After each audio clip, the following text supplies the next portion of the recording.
Hello, everyone, and welcome back to another episode of Overcoming Graduation with Brian Drury. Now, today is an interesting intro to be recording because I am just a few days out of surgery and still on quite a bit of painkillers, so my brain isn't quite as clear as I would hope for it to be. I tried to record this intro just a couple days ago, but I wasn't, I was having a lot of trouble because I was still dealing with a lot of pain. So now it's actually kind of appropriate timing. I'm trying to pull some of the wisdom from today's interview to do this for you guys because my guest tonight is Simon Smart, and he is the lead coach and founder of Warrior Protocol. So he's going to be talking a lot about what it means to truly be a warrior and how he coaches men to 10x their results in business and life. And in the intro, you'll hear that I did with him, I said 2 times, but it's actually 10x, just to be clear. And in this interview, you'll hear about his amazing story about how he grew up in Indonesia, Malaysia, Scotland, how he graduated from one of the top law schools in Scotland and through a moment of intuition realized that he was not where he was meant to be and ended up going to Japan for 4 years to train in a ninja school with a grandmaster who he had been reading about since he was a child. Then you'll hear about how what he calls his career ADHD took him from training soldiers at pre-deployment bases in the US to then working in high-end real estate in London, then coming to the US to be with his soon-to-be wife, hitting the economic crash and then making concessions, which eventually took him down a deep depression. And then you'll hear about what he did to overcome that depression by himself and very naturally, not using a lot of the conventional medications or routes that we use to treat depression.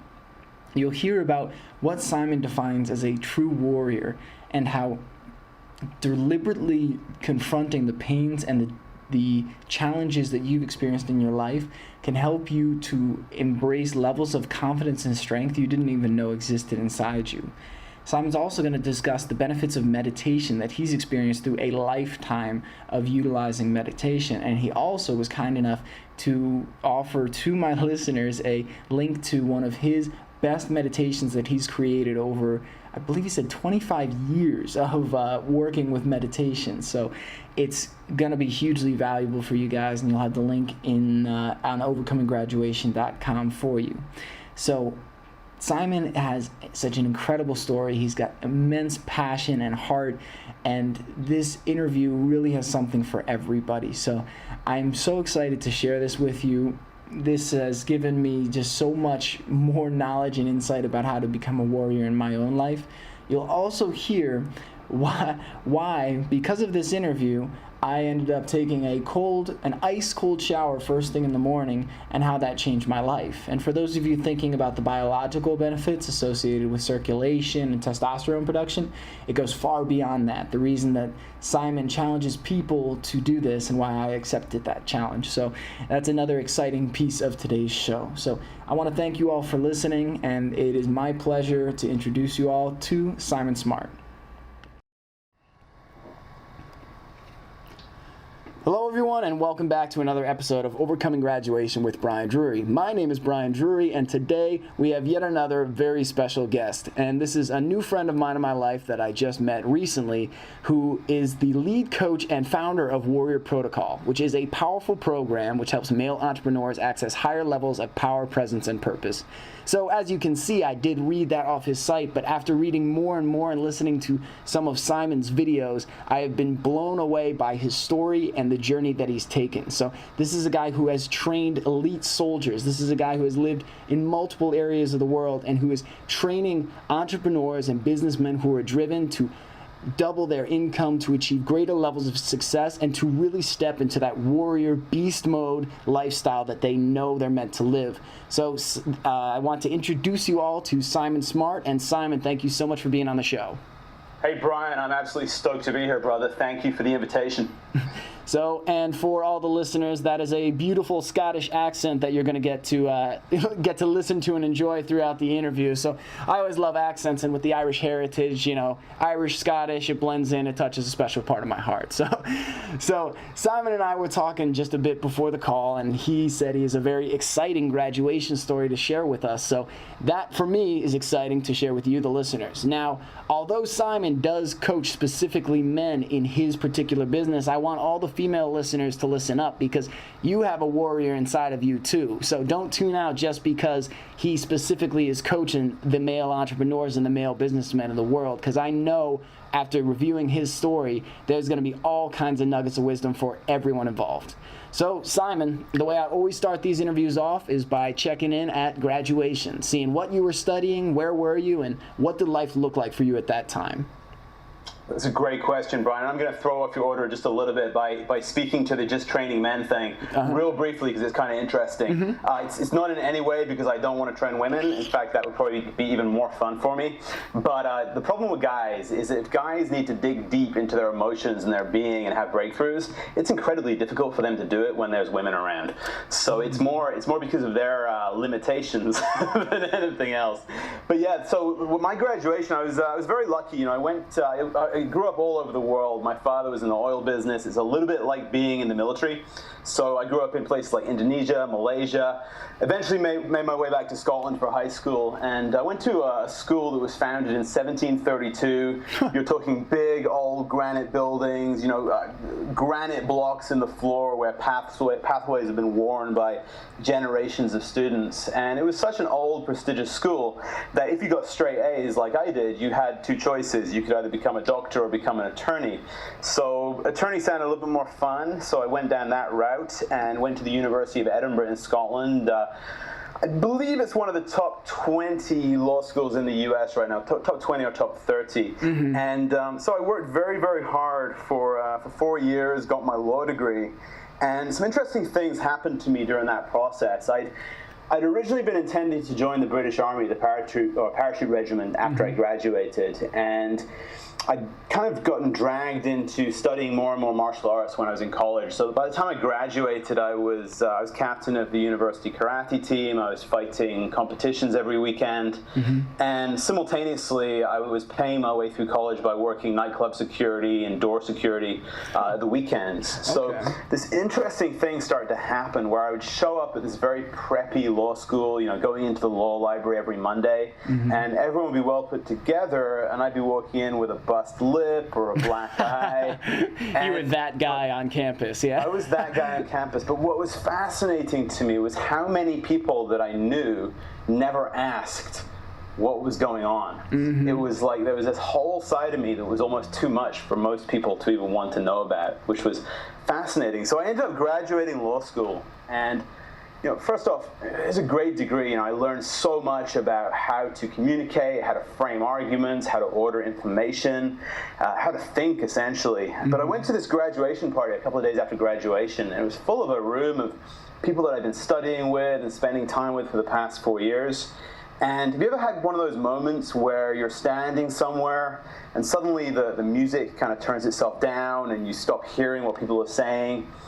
And I just had this moment where I was very much just being with myself, looking around this room, and I realized suddenly that the people I was spending time with in this room were not really the kind of people I enjoyed being around. They weren't really my tribe. I didn't really vibrate with them anymore. And I just suddenly realized that kind of person who's very driven to have a very successful corporate law career wasn't really the kind of person I wanted to be or spend time with. So in that moment, I decided to make a massive transition away from what I was going to do. And I'd had an invitation to go out to Japan to train with an old Japanese gentleman who I'd been reading his books since I was a kid. And I decided right in that moment to take a huge right turn, and a few months later I was in Japan training martial arts out there. Wow. And although I only went out for 1 year, I ended up staying out there for a little over 4 years. And Simon, just to pause you real quick, because one, that's amazing, and I want to definitely hear more about that. martial arts training in Japan, because I've trained some Muay Thai and Jiu-Jitsu as well, and one of my Jiu-Jitsu instructors was in the U.S. Army. He was a Marine, actually, and trained for 7 years in Jiu-Jitsu in Japan, and the guy was probably 5'6", 140 pounds, and was just one of the most lethal people I've ever come in contact with. He was incredible. But some of the key points I wanted to hit on in the beginning of your story is, one, now it's very interesting how often I've seen this in the interviews I've done on this show, is so often I find that people end up not going into something that involves their major. But what I love that you called out was all of the valuable lessons that came through it. What I've seen is many times people will say, my degree was a waste of time because I didn't use it, or, I'm not doing exactly what I thought I would be, so I wasted 4 years. It doesn't have to be a waste. The connections you built, the things you learned, the way that you learned to perceive, like you said, how to communicate, how to frame an argument, hugely valuable skills no matter what you choose to do in life.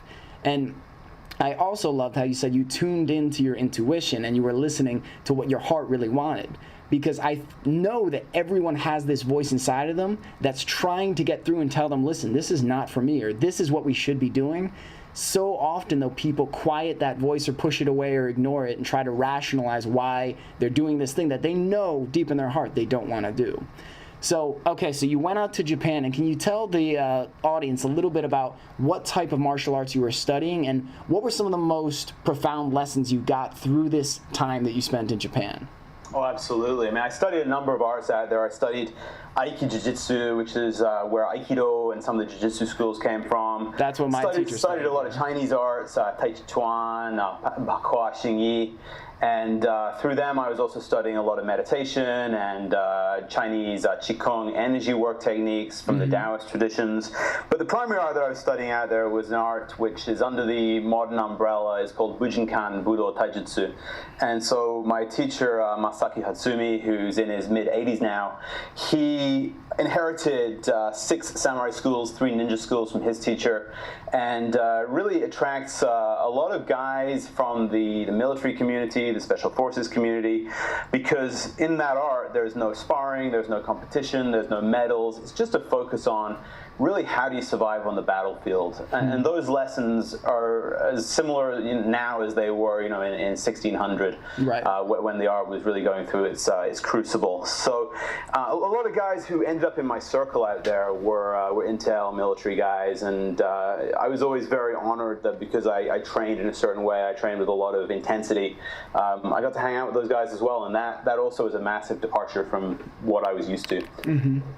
And what's interesting there is it's so interesting how often I hear about people talking about going and doing what they wanted to and doing what they love and the lessons that came through it.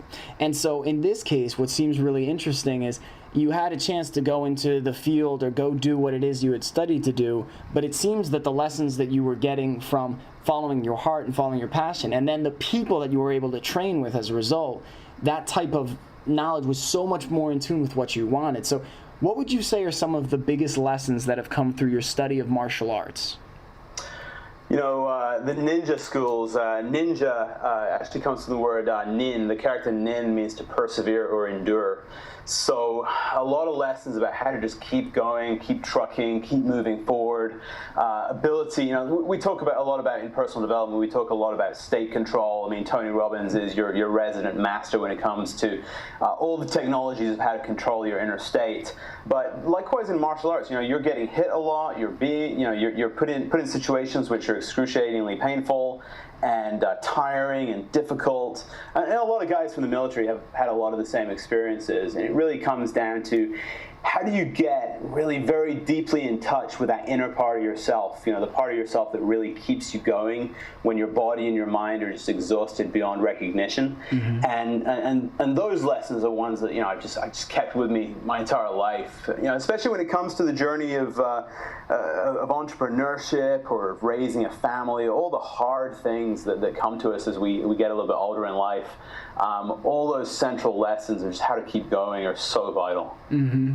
And that's why, be it martial arts or running Ironman marathons or whatever it is that, is a challenge to somebody, I'm just a massive advocate of doing really hard things, because that's really where you start to develop that inner being and its ability to keep moving forward. Absolutely. And what's really profound about that is, and so often I'll hear people talking about, because many of the people I have on my show are doing all kinds of crazy things and, taking on these intense physical challenges, these intense mental journeys, like pushing through unbelievable odds to achieve a goal. And so often people will say, like, why would you want to run a marathon? Why would you want to run an Ironman? Why would you want to compete in mixed martial arts? It hurts and it's hard and you have to push and you could get hurt and you could lose. But to your point, it's only when we push ourselves beyond what we're comfortable with, beyond that comfortable threshold, that we're able to reach a point where we recognize our own potential. It's breaking through that upper barrier and realizing, oh my God, I can do this. All that pain kind of just subsides when you're like realizing a new threshold of reality that you've created. And so something that I have felt when I've been training martial arts, which it's been a little over a year since I've trained jiu-jitsu, and I'm missing it, man, but was there were often times that I always wanted to train with the guys who were better than me, because I knew they would beat me and I knew I would have to work really hard to improve and to not get tapped out, to not get choked out. So could you talk with the listeners a bit about what your mentality is in terms of, because you said you train very rigorously and you were training with guys who were just top notch and top in their fields. So can you tell the listeners a little bit about why you chose to train with that group and why you maintain that high level of intensity?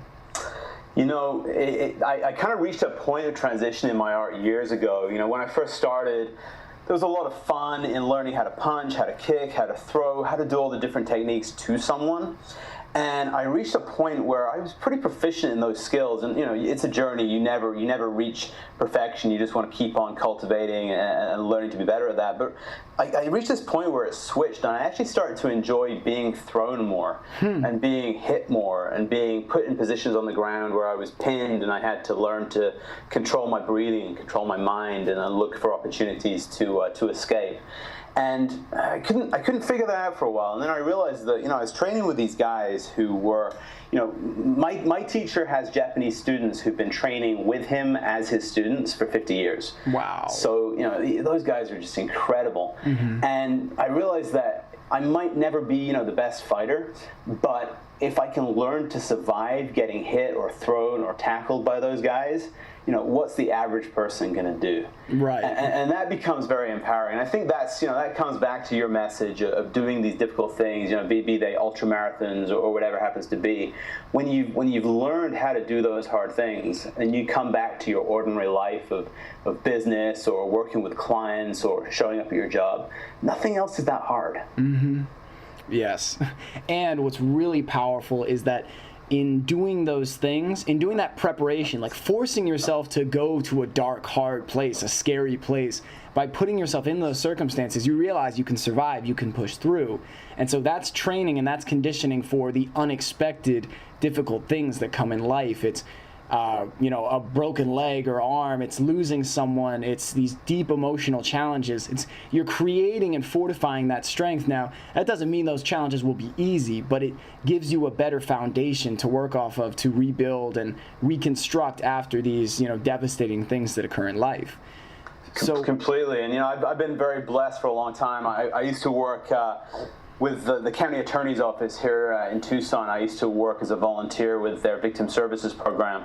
And I had a beeper that went off in the middle of the night when there was a homicide or a gang shooting or a suicide or something horrific. They would essentially call me in as support for the crime victim. Wow. And I really got most of the hard cases. I got a lot of the gang cases. I got a lot of the sexual assault on children cases because I had just a very high tolerance. I could could go into these difficult situations and have incredibly difficult conversations with people where a lot of people would flake or run away. You know, I was able to stand in that darkness and in that pain and be a light for people. And a lot of that came from that same background of putting myself voluntarily, like you say, into dark places. And, you know, versus, you know, unfortunately, the majority of men, and I say men because that's really who I work with most, you know, everybody has massive pain somewhere deep inside of them. Everybody has darkness. Everybody has horrific things that have happened to them in one way or another throughout their life. And it's all relative. So what you might think in me is nothing big might be a massive challenge for me. So, but everybody's carrying these wounds and these pains inside of themselves. And then the thing that the majority of people unfortunately do is they distract themselves. You know, they watch Netflix, they watch TV, they go drinking, they take drugs, whatever it is, just to run away from that pain. And the irony is that when you can steel yourself through a little bit of discipline to voluntarily go deep into that pain and just be in it and breathe into it, bring light into it, the amazing thing is that it starts to dissipate. And that's where you find, you know, liberation and freedom to really start being yourself rather than hiding from the pain by pretending to be someone different. Oh, that's beautiful, man. That is beautiful. And really, that's something that I've found in my journey recently, because I've started to incorporate and try new things to go inside and deal with the demons, and meditation, EFT and tapping, and different types. I've tried Qigong as well. Or how's it correctly pronounced? You have to ask a Chinese person. All right. Okay. So we'll say Qigong. Qigong. All right. And do you speak Japanese, just out of curiosity? I do. I'm pretty rusty these days. It's been a couple of years since I was back there, and it's one of those languages. If you don't practice on a regular basis, it's hard to really stay fresh with it. I speak. You know, I understand some French. I learned Indonesian as a kid and Malaysian, and my Japanese. As soon as I go back to Japan, it comes back to me within about 12 hours. But I don't claim to speak it fluently right now, this particular moment. Well, still very cool. And but what I was building on your point there is that what I found is that by deliberately going into your darkest places and by bringing up the most painful things in your life, you begin to, like you said, disempower them, and you pull the power into you and you take it out of these things, because by constantly pushing something away and not wanting to deal with it, you're saying that it has power over you, and if it came and if it attacked you, you wouldn't be able to handle it. But by taking these things up in small doses, by choosing times, and you take an hour and you cry, or you go hit a heavy bag, or you take just time to be silent, or go be with yourself. It's amazing how by bringing these things up, exactly like you said, all of a sudden you're like, I don't need to be afraid to be me, and I don't need to be afraid to release and experience these things. So to that point, so moving off the martial arts for a second, meditation is something that comes up in just about every interview with every person I talk to, from successful entrepreneurs to professional UFC fighters to, like, across the board, everyone is incorporating that. And I know it's something that few young adults, people my age, are actually practicing. And as I've started to incorporate it into my life, I've noticed massive changes and results and breakthroughs that happen. So can you talk a little bit to the listeners about what you do for meditation and what insights it's brought into your life? Absolutely. I remember my first meditation experience. I think I was 6 or 7 years old, but I got seriously into it when I was in college and through the martial arts. But my primary practice is I do a lot of zazen, which is based on the Zen tradition. It really just means seated Zen. So essentially kneeling or sitting, breathing slowly and regularly, and allowing myself to detach from my emotions and my thoughts, and just really being and observing without applying any qualities to that being. And that's really a core practice for me. It's not necessarily the easiest way to get started, though. I really like Qigong as an inroad to meditation, because you're not necessarily still with your body. You know, I really love standing meditation, which, you know, at a very basic level is standing, you know, with your hips hips positioned above your feet, and just moving your arms with your breath and allowing yourself to become very connected to the space around you. And in fact, I'll send you a link for about a 25-minute standing meditation exercise that I have on my site, Brian. Oh, perfect. You can send out to anyone that might be interested. But that standing meditation it has a very strong connection to martial arts, because when you first started learning Tai Chi or the Chinese arts back in the day, you weren't even allowed to begin training until you'd done about 3 years of standing meditation. And the net effect wasn't just a very calm, centered, fluid mental and emotional capacity. It was also really a high level of mind-body integration. And I think the reason that we're having this amazing renaissance of entrepreneurship and men and women really becoming, let me just call them like Renaissance people who are well-versed in many, many, many different subjects, from architecture to language to business. And really meditation allows you to fluidly move intellectually from one place to another. But it's this kind of idea that, as you're pushing yourself physically, you're expanding your capacity and your power in the external world. But there's this incredibly deep rabbit hole you can go down inside of yourself in your own inner world. And so you really end up kind of expanding in both directions, I guess. And that's where as you expand really deep inside of yourself and you expand out into the outer world, somehow they start to mix, and you just become a person who just has a greater ability to perform. Yeah, and I'm sure you're noticing that already.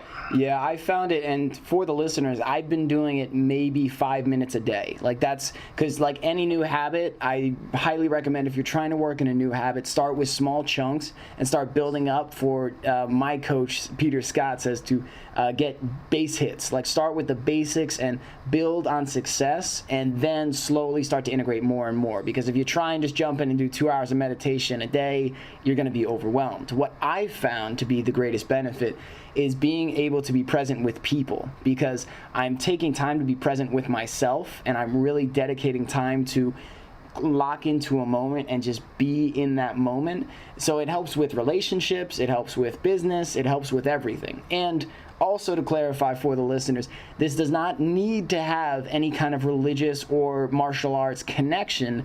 It can literally just be deep breathing to relax yourself, bring your blood pressure down. So it's got biological, mental, physical benefits. I mean, the whole shebang.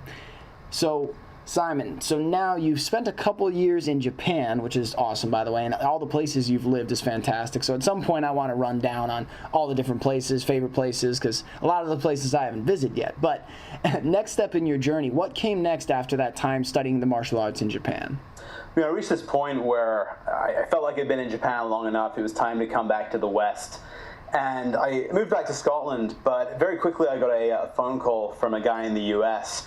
And like I mentioned, I'd been running with a lot of military guys over in Japan. That was my community. And they basically landed a contract coaching, I say coaching, but more training soldiers at pre-deployment bases. So a pre-deployment base essentially is a base where soldiers go for several months before they headed out to Iraq and Afghanistan. And we're talking, post 9/11, so 2004, 2005. And essentially I started coming out to the US, and I would show up very early in the morning, and for about 10 hours I would have between 100 and 150 soldiers show up. And it was my goal in that 10 hours to essentially massively up-level their ability to survive in combat when things went bad. So at the time, those guys were studying wrestling, their hand-to-hand combat. A lot of it was wrestling shorts, wrestling shoes, going to the ground, which is great in certain circumstances. But when you're wearing a Kevlar armor and helmet and a rucksack and boots and a rifle and a sidearm and all the other things that you're carrying into battle, going to the ground, you quickly recognize it's very, very difficult to get back onto your feet. So also add in multiple opponents. So I was really teaching these guys how to stay on their feet, how to take bad guys to the ground, among a bunch of other skills. And it was just a great experience for me. It was such a an experience of making a massive difference in people's lives, very much in tune with my natural way of being. So it wasn't just martial arts. I would have these guys show up in the morning, and we would talk for an hour or two about the difference between being a soldier and a warrior. That ability of a warrior to walk into a space and look after all of the people around him. I have success stories of guys coming back from Iraq who maybe wouldn't have come back otherwise. Wow. I have an amazing story I got from a guy who, they were in a village, and one of his buddies had a very hard time and was about to draw his firearm on a civilian out of frustration. And the guy that I trained in being a bit more than a soldier, being more of a warrior, being more of a protector, basically had to draw his weapon on his own teammates to prevent something really bad happening. And to me, those success stories were just amazing to hear. Wow. And it's just such a rewarding period. But it wasn't something I wanted to do forever. It was a lot of traveling, back from the U.S. to the U.K., and a lot of hotel rooms. I know you know how that is. And so it just wasn't something I wanted to do forever. And eventually I left that, went back to the UK, and really started my business career in real estate, high-end real estate back in London. And so before we transition there, because there's one thing that I think is critical about martial arts and learning to defend yourself, learning to fight. Something that I think is a common misconception or an idea that people create in their minds about martial arts. There are many times where someone is driven to martial arts not for, they want to learn self-defense or they want to get in shape. It's anger or pain from their past, or, like when I was younger, there were times I got bullied, and there were times where I let people treat me in a way that, looking back, I was angry at myself for allowing it to happen. And so I think there are times where people are drawn to martial arts because of anger, because they want to hurt somebody and they want to be able to inflict pain. So can you talk a little bit to the listeners about what martial arts does for you when you have that mentality, or when you come in thinking that it's about hurting people? Yeah, I've seen it a lot. I've seen a lot of guys who came in that way leave very calm, centered guys. And, the kind of guy who runs into martial arts, who wants to learn to be tough, who wants to learn to fight, who wants to learn to have power over other people. It's kind of a cliche, but eventually he ends up having power over himself. He works all that fear out of his mind, out of his body. And it doesn't take very long to learn how to defend yourself in a decent martial art. And then what will happen is people will either leave at that point because they got what they came for in the first place, or they'll stay. But when you stay, you have to start to answer questions like, well, why am I still training? I've been training in martial arts for about 20 years now. So what kept me training? And a big part of it becomes a real exploration of yourself. But also it's a little harder to protect other people than it is just to protect yourself. If you're in any kind of shape, in 99% of difficult scenarios, you can run away just fine. There's usually very, very few reasons to actually stay and engage in any kind of combat. And this was my realization a long time ago, was that the only reason I would really need to fight would be if I was absolutely cornered and had to fight my way out of a situation, or if somebody else was under attack and I wanted to step in and control that scenario. And I've had a couple of situations where I've been very glad for my training, because I've been able to step into situations where other people may have been badly hurt and very quickly, make that threat go away. When I was in Japan, and like I mentioned, I was training with a lot of military guys, and a lot of them were also training in spirituality. A lot of them were training in some of the Native American traditions. So in my early 20s, started doing a lot of sweat lodge training and vision questing, and I really got this incredibly strong foundation in what it meant to be a man, and beyond that, what it meant to be a warrior. And a lot of that comes, into the basics of being a man: protect and provide. How do you provide for your family? How do you protect your family? And then that warrior tradition really expands on that foundation into how do you not just provide for yourself? How do you provide for all the people in your community, which is where it meshes incredibly well with entrepreneurship, because now we're talking about creating jobs, creating income for other people, really bringing wealth into a community. And on the protection side, it's more about, how do you not just protect yourself, how do you make sure that when you step into a room with 100 people, you're very secure and very solid in your commitment to making sure that they're safe. If something happens in that room, you know that you're going to be stepping forward, not running away from it. Right. And what I believe is so powerful in your lesson, and for the listeners, I really want to highlight is, so Simon is a guy who's been training. And Simon, how old are you now? Gonna be 36 this month, brother. 36 years young, dude.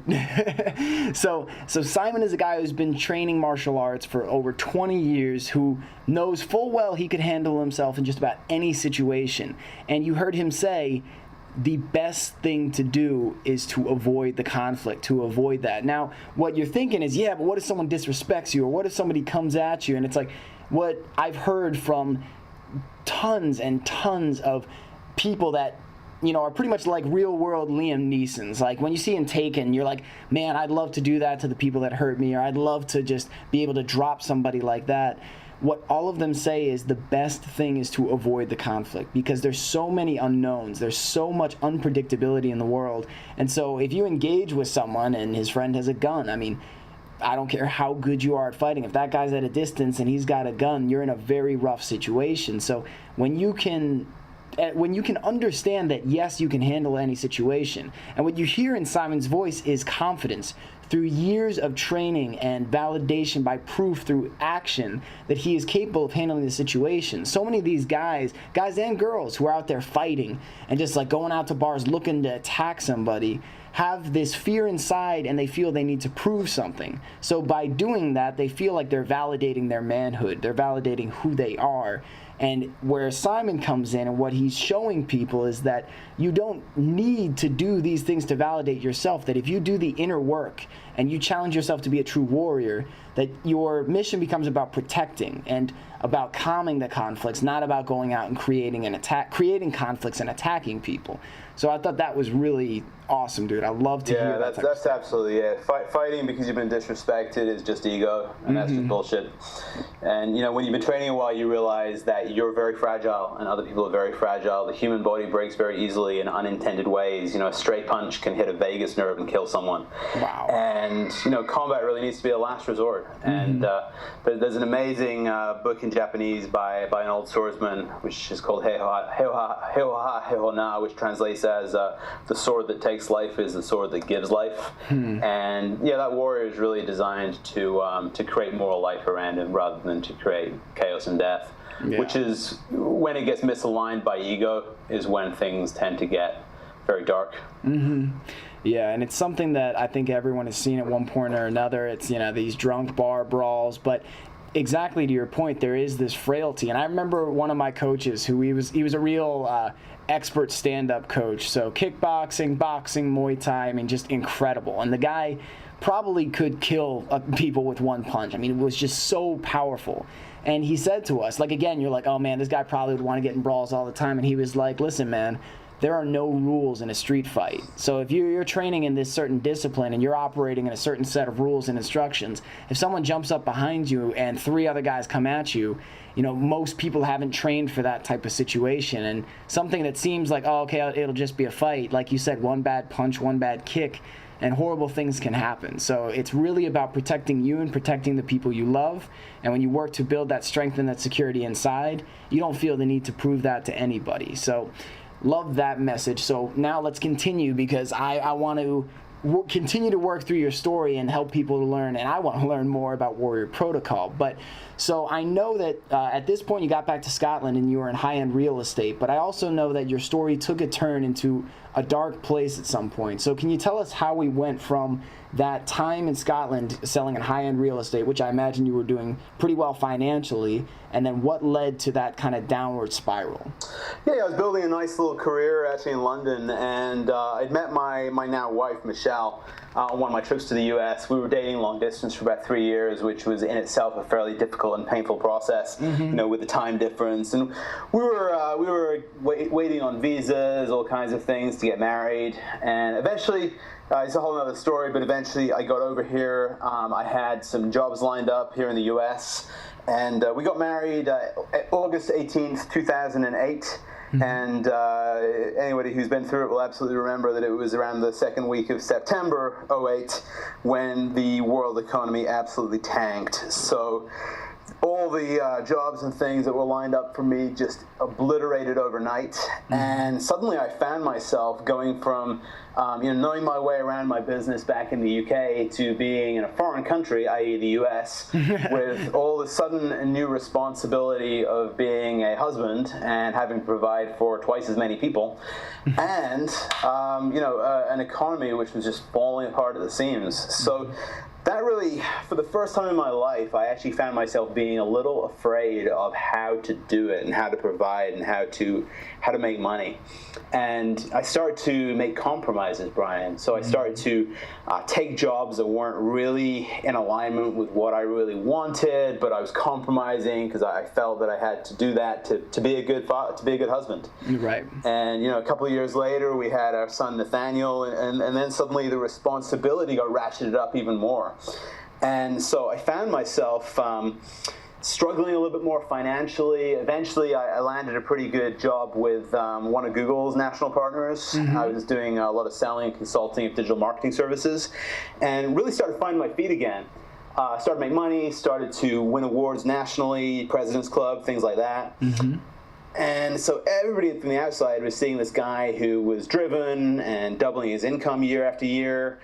And inside myself, there was a moment I remember very clearly. I just landed a really big deal with a client, and I drove away from his office, and I should have been jubilant inside. And instead, about half a mile away from his office, I had to pull over my car, and I just started crying. I was hitting my head against the steering wheel, screaming, just this well of pain had been slowly developing over time because I was so far away from any alignment with my purpose or what truly made me happy in my life. And that really was a moment when I realized I was sinking rapidly down into some serious depression and anxiety attacks, the whole deal. And fortunately, I had a guy who'd come into my life around the same time who had been dealing with anxiety and depression his entire life.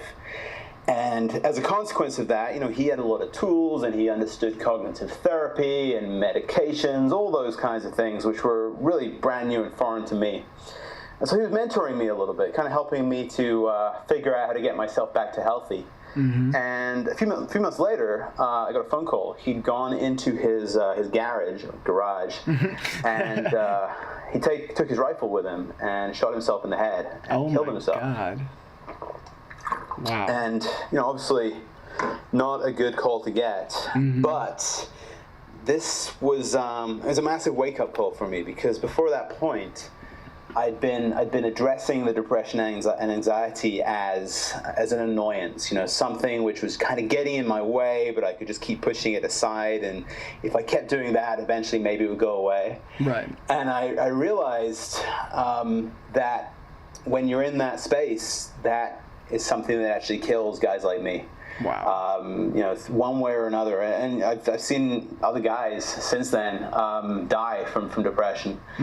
And so I went on this just maniac surge of learning everything I could about how my mind worked, how my body worked, nutrition, neuropharmacology, neurolinguistic programming, hypnosis, even deeper into meditation.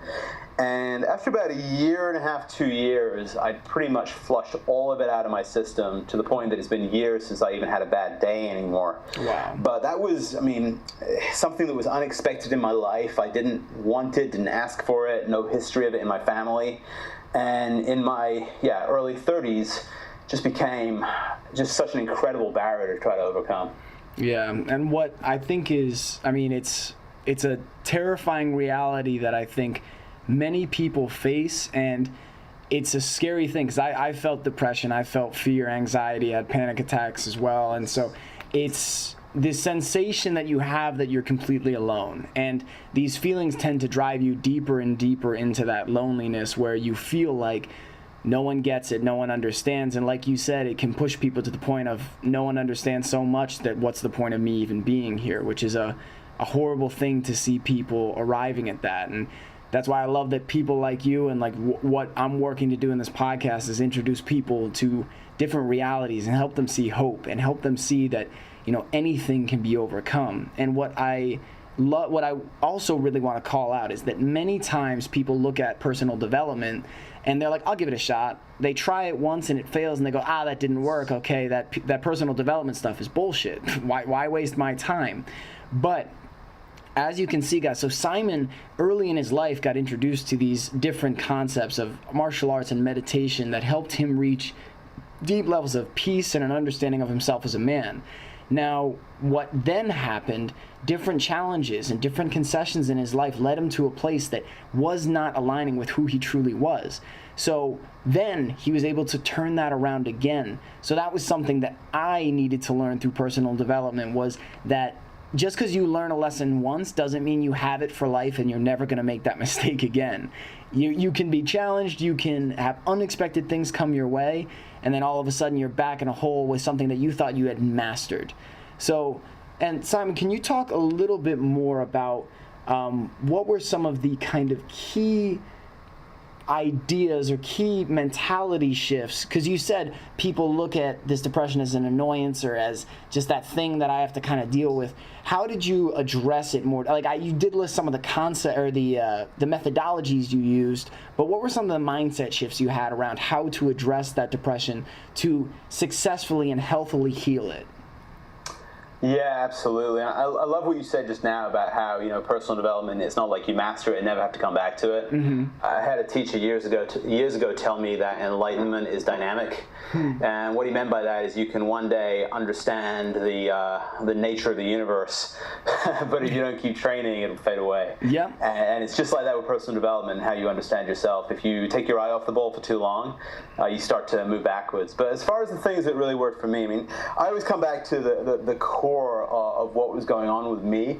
There were definitely some nutrition imbalances, et cetera, but the core was that I had compromised in my life and I was living on a daily, weekly, monthly basis a life and a lifestyle that wasn't in alignment with who I really was. And that, at a very deep level of internal dissonance, caused all kinds of difficulty and conflict. But you know, the main thing that really helped me to come out of it, beyond changing my diet, adding exercise, all those basic things, was awareness. And that's why I dug so deep into many different traditions of personal development, because I was looking for the pieces that I needed to put together in my own unique configuration to build a ladder to climb out of it. But you know, I talk a lot with the guys that I coach about one of the first things, principles of Warrior Protocol, is the armor of awareness.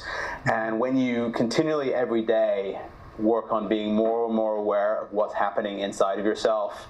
You know, if you end up in a negative mind space, what was it that came just before that? Was there a thought or a situation that kind of drove you into it? And before you can even begin to change anything, you have to become aware of it. And that's true in personal development, it's true inside yourself, it's true in business, it's true in relationships. Unless you're aware of something, you have zero chance of actually learning the dynamic and spinning it off in a different direction. Totally agree. So awareness is just, unfortunately, as I walk around the earth, I come across huge numbers of people who have as little awareness as they are capable of achieving. And a lot of them are, like I mentioned earlier, systematically driving themselves further and further away from awareness, because one of the few things they become aware of rapidly is their pain. Right. But again, you know, circling back, if you can get comfortable with your pain, then you can fine-tune your awareness and explore it and figure out how to get out of it. Absolutely. And for all the listeners, to give just a really practical example of how awareness is relevant, because I remember prior to me starting my personal development journey, there were a lot of things that as Simon said earlier, rather than try to get aware, as soon as I started to feel pain or feel lonely or feel uncertain about my life or my future, I would distract myself. Let's get on Angry Birds, let's, watch TV, let's do all these different types of distracting things. And what is just so amazing about the awareness, the example that I was going to give is, imagine those situations where you're just talking to friends or you're talking to your colleagues at work, you give a presentation, and someone comes up to you and says, hey man, did you know that you said this or that it came off this way? And you're like, oh my God, I had no idea. I'm so sorry. I never would have said it that way if I knew it would have been taken that way. So that simple awareness of how what you're saying is being perceived versus how you thought it was coming off allows you to modify and be a better communicator.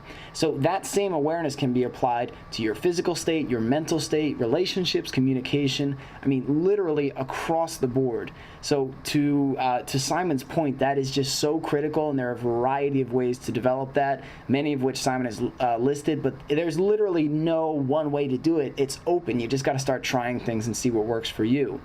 And Simon, I wanted to ask a very specific question, because you said you reached this point, you thought you had to provide and you had to just start making money, and you started to feel the pressure in the world, and so you made some concessions and you started to do things that you knew didn't align with who you were at your core.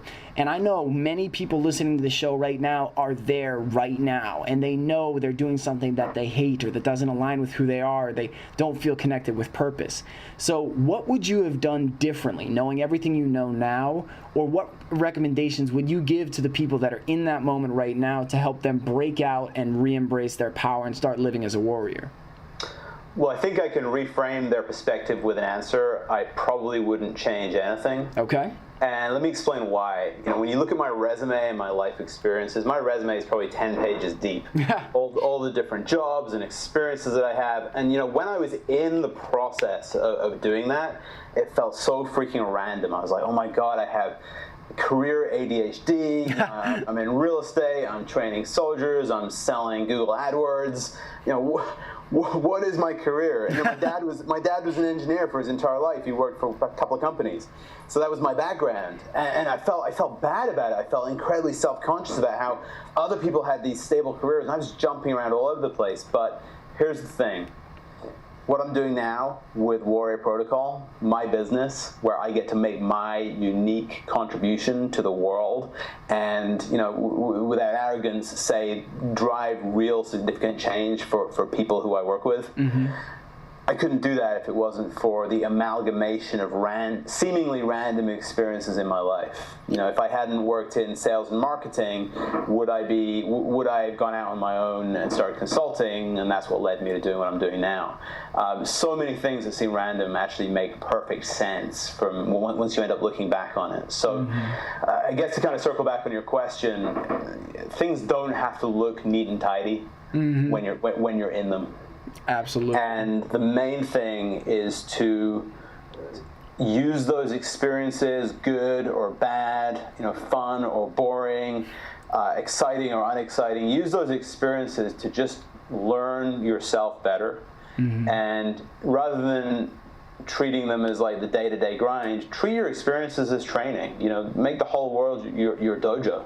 And if you do that consistently over time, you'll become so crystal clear on who you are and what you do that the rest of the world will start to align with that.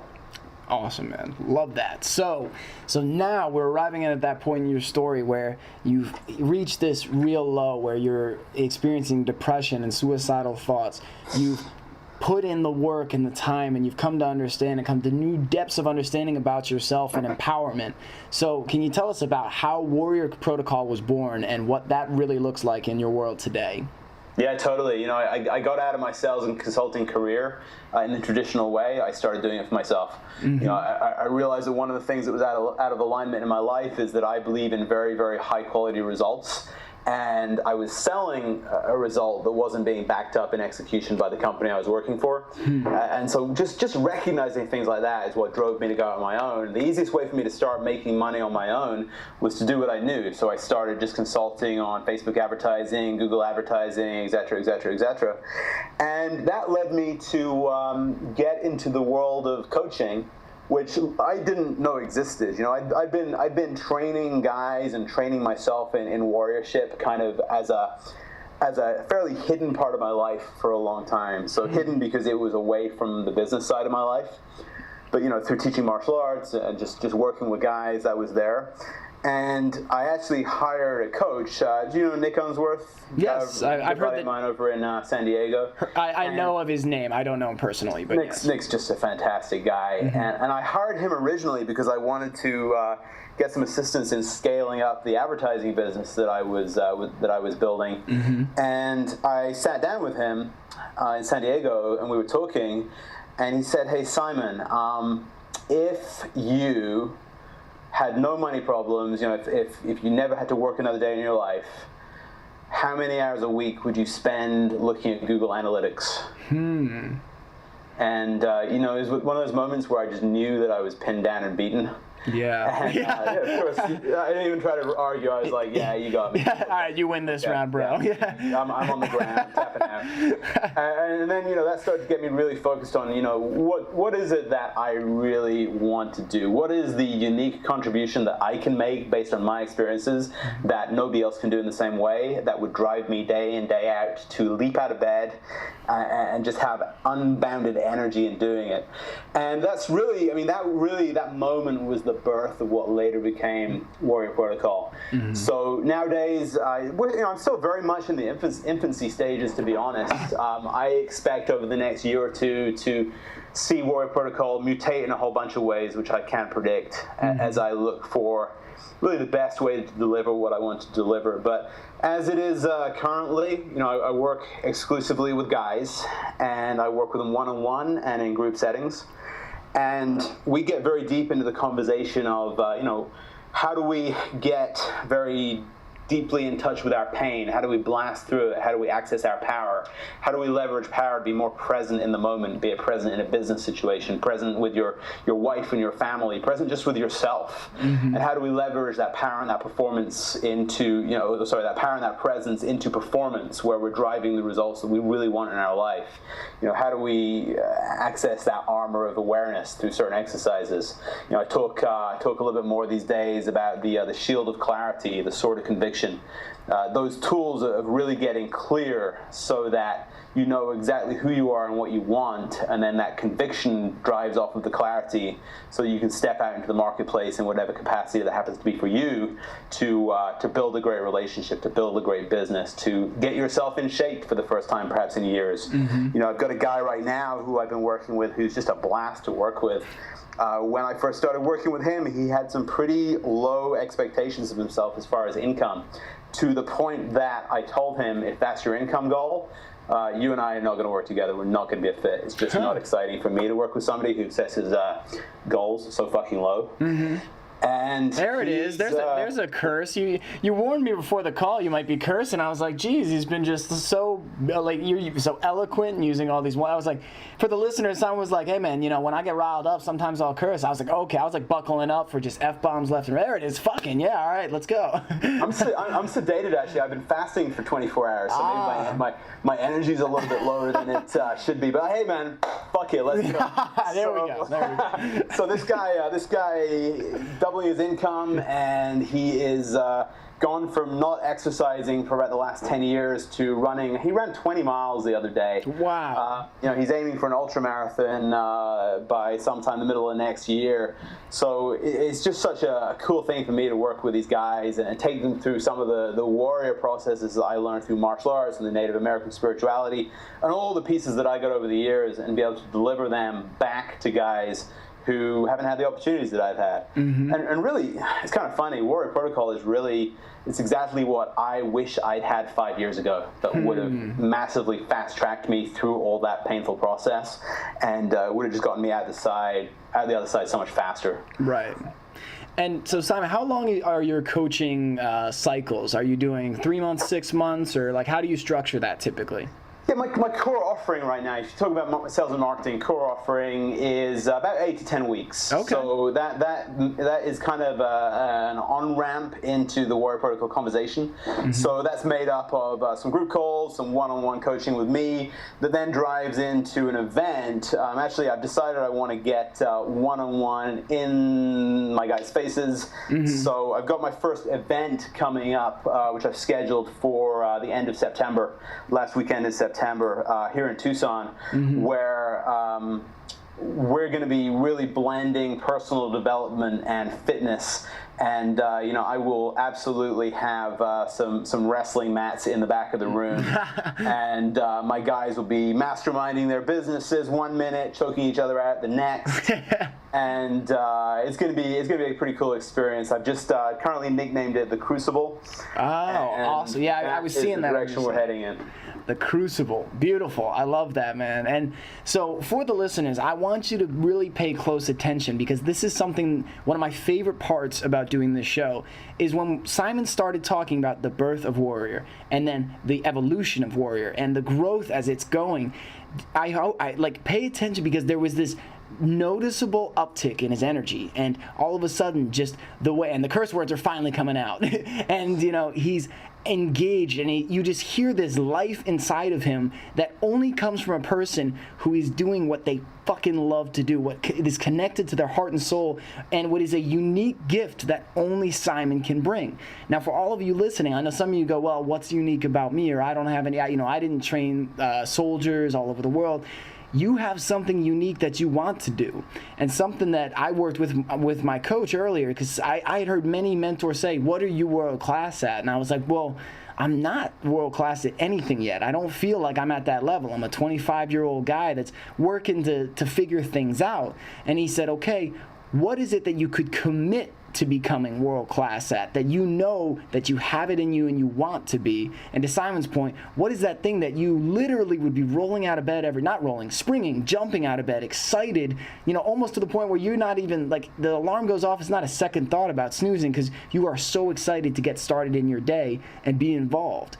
So Simon, as I was looking at the Warrior Protocol site, and for everyone interested, because I'm sure you're all being like, dude, just tell us where we can find out more, warriorprotocol.com is where you can find out more about Simon and this amazing work that he's doing with driven men entrepreneurs. So Simon, you talk about the daily warrior rituals, and something that I found in my own journey and my own coaching that my teachers or mentors have taught me is the importance of your daily rituals and your daily progress, because those small steps, or those small incremental daily steps, when you're tired, when you're out of it, day to day, are what really drive massive change in your life. So can you give a little, I don't know how open you are here, how much is behind the curtain of the Warrior Protocol, but could you share a little bit about what some daily warrior rituals are? Absolutely. But let me speak to what you just said about that passion piece and that finding that purpose piece, because it is so fascinating. There are a lot of people who talk about finding your purpose, but it becomes this very kind of intellectual, in your head pursuit. Yes. Here's how you know you found your purpose. When you start talking about it, and I mean, you can immediately feel the uptick. I'm like, this is my zone, this is my world, this is what I'm talking about. But here's the thing. You start going on camera, you start standing up in front of audiences, you start saying stuff, and it's like this power coming through you, or at least that's how I experienced it. And then I'll walk off stage and I'll be like, who the fuck was that? What the hell just came out of my mouth? And it's when it starts almost coming from beyond you, that's when you know you're in the zone. And in my opinion, I hate to use the word should, because should is such a relative thing, but I would love to see a world where more and more people start to zone in and connect with that part of themselves that literally brings that power and that light through them. It's just such a beautiful thing to see, such a beautiful space to be in. But daily warrior rituals, yeah, absolutely. Warrior rituals every day are essentially designed to keep you on the path. As soon as you stray from the path through not doing these things, suddenly you find it a little bit harder to find your way home. So there are certain requirements that I have with the guys that I train with, very simple things. Like, you have a couple of tools in your life that are given to you once, and if you break them, you never get them back. One is your body, the other is your mind. So, and I was talking to a guy the other day who he works out 3 times a week. which is cool from like growing muscle, having rest days perspective. Scientifically, it makes sense. But given that you cannot have a high quality life without a high quality body, in my opinion, you really ought to be working on your body every day. Every day you should be working on maintaining and strengthening your body. Some days that might look like a heavy lifting session. Other times it might look like a short run. Other times it might look like hitting yoga or stretching or martial arts. But every day that you're not making your body stronger, it's getting weaker. Likewise with your mind. So I'll give you a great example. This is something which is a lot of fun for me to recommend to people. One of the first things I recommend people do when they wake up in the morning, and I recommend waking up early because it immediately puts you ahead of the rest of the world, but getting up, heading to the shower, you're still half asleep, crank the shower to as cold as it can go, and then get in. Okay, now there's a science of contrast showers, which is getting it hot, making it cold, making it hot, making it cold, and there's benefits to your circulation and your blood supply, etc. But there's this thing that happens when you're still half asleep and you have to get into a freezing cold shower. And it doesn't matter how many times you've done this exercise, every time you're going to find yourself hesitating just a little bit. And every time there's going to be a voice in your head that says, hey, make it warm. Just be comfortable. No one will know. Just make it easy on yourself. And this exercise, it's not about cold showers. It's about having that voice come out and being able to say to it, fuck you, I'm in charge. I am willing to take charge of my mind and my body and do something a little bit hard, but not dangerous, so that I'm in charge for the rest of the day. You get that battle out of the way. And you take a deep breath and you step forward into a cold shower. And it's just such a powerful exercise because it's so simple, but every day it's about wrestling control away from the ego and bringing control to your spirit and your purpose and that part of yourself which is about expansion and growth. Wow, dude, I'm like, there's this part of me that's like, dude, I got to try that tomorrow. And that voice you were talking about was like, oh no, you don't have to. I mean, that it's just cool. A guy on a Skype call. Yeah, you don't have to live your message, Brian. You don't have to actually practice all the things you preach. You could just stay in bed where it's warm. It's like, here's the thing, right, Brian? As long as you're putting the message out there and other people are benefiting, you don't have to do it. Right, You're kind of doing it by recommending they do it. Yeah, you're putting them in touch with the people. Dude, that honestly, it's amazing because that voice exists in everyone's head. Sometimes it's a chorus, sometimes it's one quiet, just really deceptive voice. And one of my big things with my coaching has been working on getting up early and doing morning workouts. Like you said, taking command of my day, starting my day with movement, with sweat, with pushing my body. And I mean, dude, for 25 years, I told myself the story that you're not a morning person and you can't wake up and you can't do these things. And I was able to change that in a week, and or like in a day. I just decided and got up and I was like, holy shit, I can do this. But that doesn't mean it's been consistent. Those days where you're so tired and you haven't built up that mental toughness to a point where you're able to just get in the cold shower no matter what, that voice is always there. And like you said, part of being a warrior is saying, fuck you to that voice. I'm in control. You don't tell me how to live. You don't dictate what I do. So I love that. And all right, I am committing to try that tomorrow morning, and I'm going to text you after I do it. Okay, but you don't want to text from me saying, where the fuck is my text, Brian? I'm telling you, man, I got you. Like, I got to tell you something really funny. I was at a mastermind recently. There was a guy, do you know Grant Cardone? I do not. Oh, Grant Cardone is just a maniac sales trainer down in Miami. A buddy of mine works for him, and he's my buddy now, but I was at this mastermind. I'd never met this guy before in my life. We'd maybe interacted briefly on Facebook, and I put out videos sometimes of what's on my mind, and I put out a video about this cold shower ritual, and months later I see this guy, and one of the first things he says, he goes, oh, Simon Smart, yeah, I think about you every time I get in the shower. All right. And I'm thinking, this warrior protocol thing is going south rapidly. This was not what I intended with my market at all. You never know what you're gonna get. Yeah, that was hilarious. But it goes to show, Brian, if you just be yourself and you try to represent your truth and your values and how the tools that you've used for yourself, it's amazing in the modern world of social media how quickly you can start to affect other people in positive ways. It's just such a beautiful thing. It really is, and I know so many people listening to this show right now are like, I feel like I've got something to say, but I don't have a master's degree, but I'm not perfect, but I haven't read every book on the topic. Like, I tell people this all the time, like, when have you, talked to your niece or nephew, or when have you saw an animal do something that taught you a lesson about life, and it wasn't because they had a master's degree, it was because it was just expressed through love or expressed in a genuine way. And I mean, that's sort of part of the beauty of kids, is that they just say what's on their mind. And so often adults think they can't do that because they're like, oh, well, then people will know what I really think. There's ways to genuinely express what you're saying without being an asshole. And that's part of, like you said, showing up in a real way.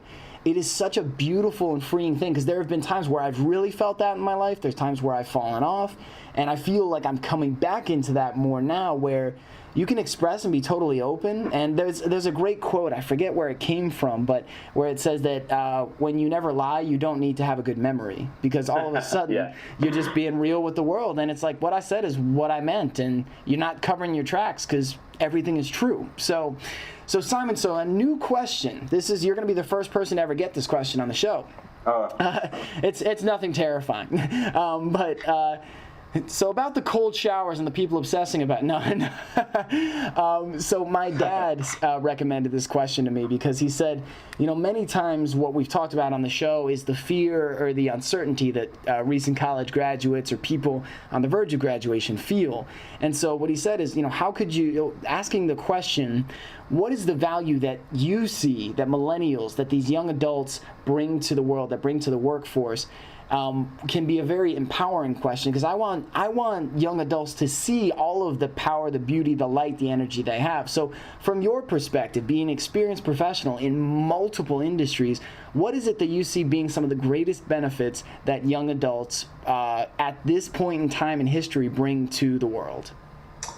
Well, it's been the same story throughout history, from one position, energy, vitality. And also, here's an interesting thing that's happening, right? We once upon a time, we all lived in villages and we all had our jobs. I would put shoes on horses, you would plow the fields. We all were basically entrepreneurs. And then the factory came along, and we all started to become factory workers, and we would go to school and learn how to sit in our spot until the bell rang. Bell rings, you go to the canteen, you eat. The bell rings again, you come back from the canteen, you sit back at your place. It's basically factory training. Right. And we're moving into this new world where the Industrial Revolution has gone away, and really value is created by creativity, communication, message, ideas. It's really just such an amazing time in the evolution of economics. And I'll be honest with you, a lot of people in their 40s and above are freaking terrified. The world is shifting under their feet, and the value from millennials is that they grew up in this. A lot of people hitting the marketplace now were kids when the economy went down in 08.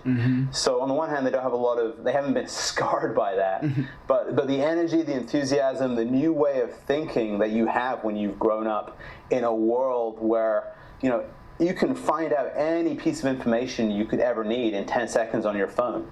Right. I'm 35. I'm not that old, but I grew up with encyclopedias and having to look things up. And I grew up educated with the idea that knowledge was important, knowledge was power. And it's not anymore. Everybody has knowledge, so there's no power in it. Where millennials have so much value is in their ability to rapidly assimilate information, put it into new forms, new ideas, new structures, and create something new, a new way of looking at the world. So I'm fucking excited about what millennials are going to do over the next few years. On the one hand, there's certainly nobody's entitled to anything, but it's going to be fun to see how the world changes. And what I really like about millennials is that they are raising their expectations way above where my father's generation's expectations were coming out of college. Yep. And when you raise expectations, you raise results. You raise your vision. And I can throw this in here because I think it's a really cool concept I was talking to some guys about yesterday. When you want to up-level your life, you have to push two barriers. One is the upper barrier. That's the barrier of your upper expectations. How big can your vision be for your life? And the other barrier is at the bottom. It's what are you tolerant of? What things are you willing to accept?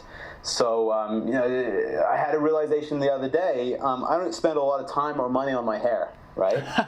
which I never have. For most of my adult life, I had it shaved pretty short. I never really thought about it. Mm-hmm. And I went to get a haircut, just like the first place I found a few weeks ago, and it was a crappy experience. The person cutting my hair smelled of tobacco and did a shitty job. Mm-hmm. And I realized that my lower barrier of tolerance was really low when it came to things like that. So now I'm kind of realizing, okay, that's an area of my life. It's not a major area of my life, but it's an area of my life where I was accepting mediocrity. Mm-hmm. I was accepting a shitty level of service. And to move that upper barrier up, I have to bring the bottom up as well. And to circle back, I think millennials are very fluid in moving those barriers, whereas the older generation is kind of stuck with it. Love that, dude. And I've never heard it framed that way, so that's a new one for me, and I appreciate you sharing that. And it ties into a quote that my friend Sheila shared with me, and she said, the way you do anything is the way you do everything. So totally. Yeah. A mistake that I was making early in my coaching. So I'm doing a 6-month coaching program right now. And for the first 3 months, I said I'll commit to fitness completely and focus on that and some of the other daily commitments, but I won't commit to diet yet. I'll really kick it in at month 3. And the reality was I was just trying to procrastinate. And something even deeper I realized when I took that time and looked inside, like you had described earlier, I realized I was giving myself an out. Because if you play full out, like not holding anything back, and it doesn't work, there's terror there. It's like, well, I tried everything. I did everything and it didn't work. But subconsciously, I was giving myself an out. Like, oh, well, I haven't done diet yet, just in case it didn't work out. So getting over that and realizing, like Sheila had said, the way you do anything is the way you do everything. So if you're thinking like, yeah, I'm going to kick ass in my business, but I'm really not going to kick ass in fitness, that lack of commitment to fitness is going to pull back your business. Whereas if you just commit fully to your relationships, to your body, to your mind, to your business, to all the things you're doing, it allows you to grow exponentially and do things where people will look at you and go, how are you able to do that so quickly? Or how are you so happy, in spite of all the challenges that life has thrown at you? So that was fantastic, dude. I love that. Now, I could probably talk to you all night on this, and I know we both have lives we need to live, we need to eat food, drink our green smoothies, and so on. So I think now we've hit a good point where we'll close out. And I always close out the interviews with the same question. And as always, dude, I can always bring you back because there's so many other things that I'm curious to talk to you about that I think would be great messages for the listeners. So for now, we will close out. And the closeout question is this. If you could go back and talk to yourself at that on the verge of graduation or just after graduation and give yourself some advice knowing everything you know now, what would that advice be? For me, and it's different for everyone, what did I need right then? What I really needed was better communication skills, mm-hmm. which is funny because I was a law degree graduate. I could write incredibly well, but I just had never really deeply understood how to listen to another person, how to ignore their words and go deeper into what they're really saying. Mm-hmm. And that took me a long time to learn. And if I had learned that, in my early 20s, I think I would have been a lot further ahead than where I was by my early 30s. Mm-hmm. I mean, I could pick. I thought you might ask me something like that, and I probably had 30 ideas flash through my head right before we got on the call.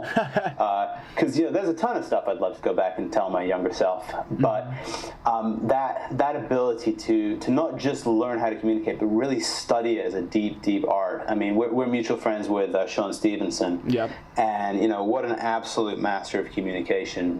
Not just at the verbal level, but at a deep, almost spiritual level. And if you can master that skill, it opens up entire worlds to you. Mm-hmm. Absolutely. And for the listeners, the way that I interpret what Simon's saying there, and this is something I've experienced when you start to work on your communication, is someone will say something, but when you're actively engaged, actively listening, making eye contact, really with that person present in that moment, you can feel in your heart when their words are not aligning with the energy that's coming through them or the body language. And so you can see through the bullshit, and you can see what is happening at the core of this person, and you can be much more perceptive. You can help more. You can connect more. So that is a fantastically important lesson, is to focus on your communication and your ability to see the true heart of what a person is feeling and experiencing in that moment. So Simon, man, this has been fantastic. Thank you so much for the time. Now, I want to make sure that people can find out as much about you as possible, because I know many people listening to the show are going to want to come and find more about you. So we have warriorprotocol.com as the primary site. What are some other areas that people can come to see more about you? Yeah, I'm on Facebook a lot. I put a lot of what I'm doing, what I'm thinking about on my Facebook page. There's a Warrior Protocol page. There's also my personal page. That's a great place to connect with me, because you get to see just what I'm up to on a daily basis. Awesome. Which is pretty real. If somebody wants to reach out to me directly, simon@warriorprotocol.com is the best way to do it. And I'm still in a phase in my career where I'm getting so much joy and pleasure from getting down deep and dirty with people. Mm-hmm. And so if anyone is resonating with any of the stuff you and I are talking about, if anyone's struggling with some of the stuff that I've been talking about, I'm more than welcome people to reach out to me. And if there's someone I can help, that's what I love to do. Fantastic. And for all the listeners as well, at warriorprotocol.com, there is a link below Simon's YouTube video to claim a free 45-minute warrior strategy call. So you can learn more. And that's still currently an offer, right, Simon? It is, yeah. Okay. There may come a time when I'm too busy for that, but okay. Like I say, I'm just radically loving working with people and getting deep with them fast, and I love those calls, because sometimes people end up working with me long term. Mm-hmm. Sometimes we fix problems right there and then, and people go on and live a better life. Either way, I'm fine. What I'm also going to do, and you can add this to the show notes, mm-hmm. I have a couple of I mentioned that standing meditation Qigong training that I'll put there. Mm-hmm. I also have one of the best meditation techniques that I've put together over a lot of years. It's based on a Taoist inner smile technique. It's a way of very rapidly teaching you to become very happy and cool and sexy and calm. And to me, that's one of the best skills I ever learned. So I'll send you the link for that as well. Fantastic, man. Thank you. I'm gonna try that. I'm gonna try that during my ice cold shower tomorrow morning. How about that? Good luck. Meditating in the ice as I'm squealing like, ah! my neighbors in the hotel are just gonna love that. They're like, ma'am, I think there's a young woman crying and screaming every morning in the room next door. So I just heard her sobbing. Yeah, she's just sobbing, and the shower was on. I just want to make sure. Oh, that's a man, actually. So, for all the listeners, we'll be closing out. Simon, if you can hang on for a minute after the call, I just want to close out some things with you. So, one, listeners, I'm committed to that cold shower tomorrow. I have my sticky note. It's going to be on my phone, so the first thing I touch when I wake up is my reminder that I promised all of you and Simon I'm getting my ass into ice cold water first thing in the morning to say, fuck you to that voice that's telling me it's going to control my life. Okay. Now, beyond that, as always, if you would like to subscribe to this podcast, you can search for Overcoming Graduation on iTunes or on Stitcher. To find out more about Overcoming Graduation, upcoming offers, giveaway, and see full lists of the show notes so you can see the links to the meditation practices that Simon has described, you can visit overcominggraduation.com. You can also check out the Overcoming Graduation fan page on Facebook and check out Overcoming Graduation on Twitter and Instagram as well. So thank you all for listening today. If you want to get involved as well and take a step in your journey to start being a badass and living your warrior life, call up a friend and make the promise to do the cold water challenge tomorrow. And that will engage you and get you rolling, guys. So thank you all for listening. Thank you for being engaged, and I hope you enjoyed today's show, because I know I did. All right, everyone, have a great night. Everyone, have a great night. Everyone, have a great night. Everyone, have a great night. Everyone, have a great night. Everyone, have a great night. Everyone, have a great night. Everyone, have a great night.